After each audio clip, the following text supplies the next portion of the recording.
छोटी काशी तरीके ओळखाता जामनगરના 486માં સ્થાપના દિવસની મહાનગરપાલિકા દ્વારા ઉજવણી કરવામાં આવી હતી, જેમાં શહેરના ટાઉન હોલ ખાતે વિવિધ સાંસ્કૃતિક કાર્યક્રમોનું આયોજન કરવામાં આવ્યું।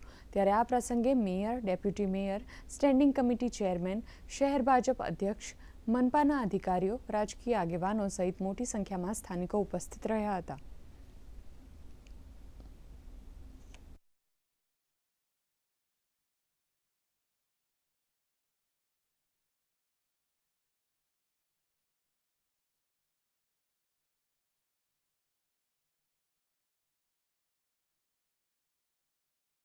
જામનગરનો નવાનગર તરીકેનો 486મો સ્થાપના દિવસ જામરાવળ કચ્છથી જ્યારે 486 વર્ષ પૂર્વ આવેલા ત્યારે જામનગરમાં દરબારગઢ ખાતે ખાંભી ખોડી અને નવાનગરની સ્થાપના કરેલી અને એના ભાગરૂપે 486ના સ્થાપના દિન નિમિત્તે ટાઉન હોલ ખાતે સાંસ્કૃતિક કાર્યક્રમનું આયોજન કરેલું હતું અને આ રીતે જામનગરની તમામ પ્રજાને હું શુભકામના આપું છું, પબ્લિકને આહવાન કરું છું। આપણા સ્થાપના દિવસે હર્ષોલ્લાસની લાગણી છે। સ્થાપના દિવસને જામનગર મહાનગરપાલિકાએ એક ઉજવણીના ભાગરૂપે એક આજે ટાઉન હોલ ખાતે સાંસ્કૃતિક કાર્યક્રમનું આયોજન કર્યું હતું અને એમાં ખૂબ બોડી સકામાં લોકોએ આ કાર્યક્રમને માણ્યો હતો અને જામનગરના ગૌરવને વધાર્યો હતો।